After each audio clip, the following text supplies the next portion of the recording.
Sir, मैं आपसे जानना चाहूंगा कि भाजपा ने अपना प्रचार जो है दक्षिण के राज्यों से शुरू कर दिया है।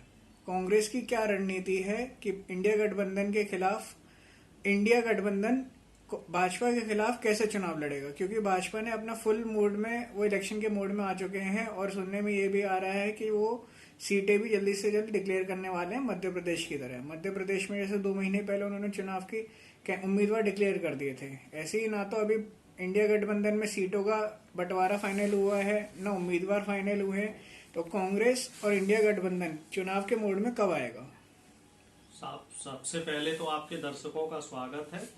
और जो आपके सवालात हैं तो इसमें मैं आपको बताना चाहूंगा कि बीजेपी तो 24 घंटे और 12 महीने रहती चुनावी मोड में। इनके पास और कोई काम है ही नहीं।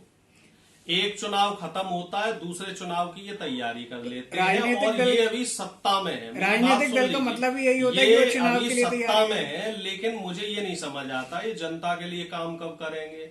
भाई नौकरी कब दोगे लोगों को, और जो तमाम समस्याएं हैं उनपे जब काम है कब होगा। तो बीजेपी के लिए तो कोई नई बात नहीं है। एक चुनाव खत्म हुआ, केंद्र के चुनाव में लग गए, ये अपने हिसाब से डिसाइड कर लेंगे। जब इनकी तैयारी पूरी हो जाएगी तभी ये आचार संहिता लगवा देंगे, क्योंकि इलेक्शन कमीशन को तो इन्होंने पिंजरे के अंदर कैद कर रखा है, तोता बना लिया। रही हमारी इंडिया गठबंधन की बात, तो हमारी देखो बैठक हो चुकी है, सीटें भी लगभग फाइनल हो गई, और सीटों पे जो फाइनल डिसीजन है वो इस नए साल में जनवरी में आ जाएगा। और रही तैयारी की बात, तो तैयारियां भी हमारे स्तर से चल रही हैं। भाई देखो, हमारे पास सीमित साधन है, सीमित संसाधन राहुल है। गांधी जी तो हमारे पास कोई सरकारी मशीनरी नहीं है कि जो हमारा प्रचार प्रसार कर सके। बीजेपी तो देश का पैसे से अपना प्रचार कर रही है। राजस्थान और छत्तीसगढ़ में आपकी सरकार थी, तो क्या वहां पे चुनाव सरकारी अमले का इस्तेमाल नहीं किया था सरकार ने? देखिए, आपको जानकारी होगी कि जो भी चुनाव में जो मशीनरी लगती है वो केंद्र सरकार के अधीन होती है। राज्य सरकार के पास सीमित पावर होती है। तो सीमित पावर के साथ जो प्रचार किया जा सकता था वो हमने किया। और हम कोई ऐसा नहीं है चुनावी पार्टी, हम हमेशा जनता के लिए काम करते रहे। और हमारा ये मानना है कि चुनाव हारना जीतना तो अलग चीज है, हम सिर्फ लोकतंत्र और आम जन की हितों की सुनिश्चिति के लिए काम करेंगे। 1 मिनट और लूंगा। हमने 25 लाख रुपए राइट टू हेल्थ एक्ट की तहत जो है राजस्थान में लोगों को दिए। ओल्ड पेंशन स्कीम का फायदा लोगों को दिया।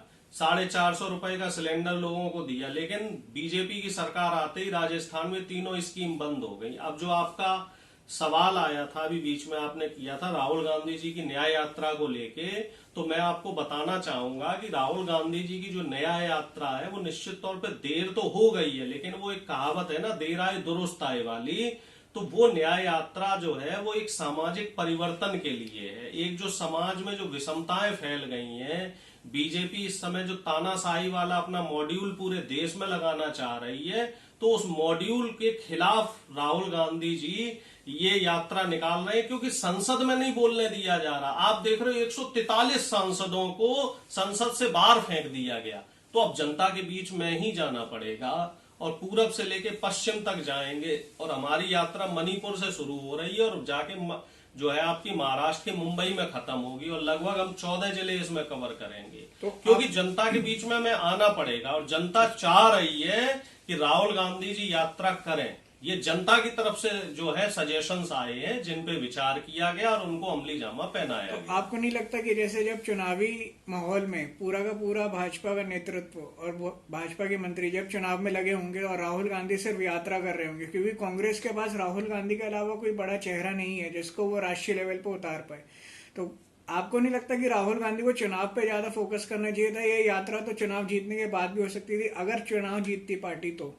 देखिए, अब एक निष्पक्ष एज ए कांग्रेस का प्रवक्ता ना कह के निष्पक्ष बात की जाए। राहुल गांधी जी ने ये 3 राज्यों के चुनाव जो थे महत्वपूर्ण चुनाव पे ध्यान दिया।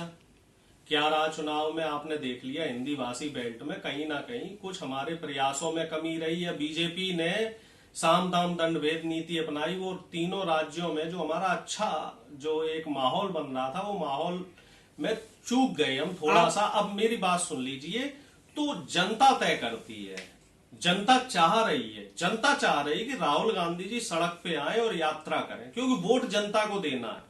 और अगर राहुल गांधी जी की यात्रा करने से जनता वोट देना चाहती, क्योंकि राहुल गांधी जी ने जब भारत जोड़ो यात्रा करी थी तो उसके बाद ही हमें 2 राज्यों में जीत मिली, और तेलंगाना में भी जो जीत मिली है वो भारत जोड़ो यात्रा की वजह से ही मिली है। तो मैं ये मान के चलता हूं कि पूरब से पश्चिम में जिन जिन राज्यों में राहुल गांधी जी ने यात्रा नहीं करी थी, उन राज्यों में राहुल गांधी जी का जनता के बीच में डायरेक्ट कनेक्ट करना ज्यादा जरूरी है। वो भी एक तरीके से मैं मानता हूं एक प्रचार का माध्यम रहेगा, और इससे हमें फायदा मिलेगा, लाभ मिलेगा, क्योंकि जो हमारा कैडर कमजोर हो गया है खासतौर से हिंदी भाषी बेल्ट में, चाहे वो बंगाल हो, चाहे वो गुजरात हो, चाहे वो उत्तर प्रदेश हो, चाहे वो बिहार हो आपका, चाहे वो दिल्ली हो, इन जो तमाम राज्य हैं, उड़ीसा हो, इन तमाम राज्यों में जो हमारा कैडर है वो अपेक्षाकृत कमजोर है, और राहुल गांधी जी के जाने से वो कैडर जो हमारा संगठन है वो मजबूत तो होगा। आपके हिसाब से अगर राहुल गांधी ने तेलंगाना में यात्रा करी तो वो चुनाव जीत गए, पर राजस्थान और मध्य प्रदेश में चुनाव हार गए, तो उसका भी श्रेय राहुल गांधी को ही जाना चाहिए? देखिए, जब चुनाव जीतते हैं तो नेता को श्रेय मिलता है, चुनाव हारे तो ठीकरा भी नेता के सर पे फूटेगा।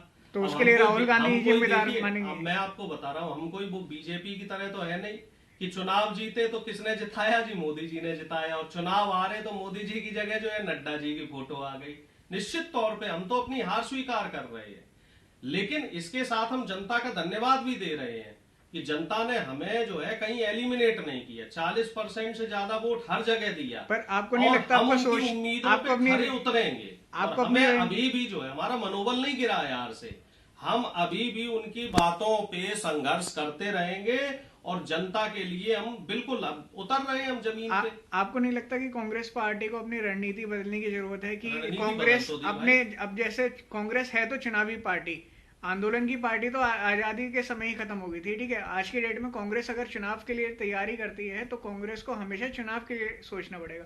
आप कह रहे हो मध्य प्रदेश में आपकी हार हुई, मध्य प्रदेश से पहले राहुल गांधी ने सामाजिक न्याय की बात करी, बट चुनाव के सीट बंटवारे में सामाजिक न्याय कहीं दूर दूर तक देखने के लिए नहीं था। क्या देखिए, अगले निश्चित चुनाव तौर में पे क्या अगले चुनाव में आपने उन कांग्रेस बातों पार्टी को इसको ज्यादा ध्यान रखेगी? आपने उन बातों को ज्यादा खुल के कह दिया।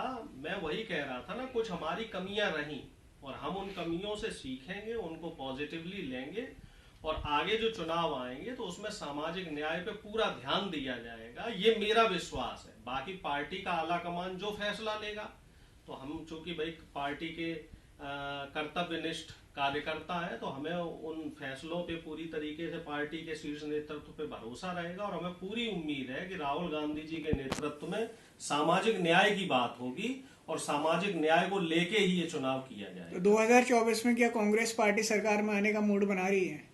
देखिए, सरकार में आएंगे या नहीं आएंगे ये बात जनता तय करेगी, लेकिन मैं इतना स्पष्ट कर दूं कि इंडिया जो गठबंधन है हमारा, वो पूरी मजबूती के साथ चुनाव लड़ेगा, और 2024 का इंडिया गठबंधन का जो मुद्दा है वो सामाजिक न्याय ही रहेगा।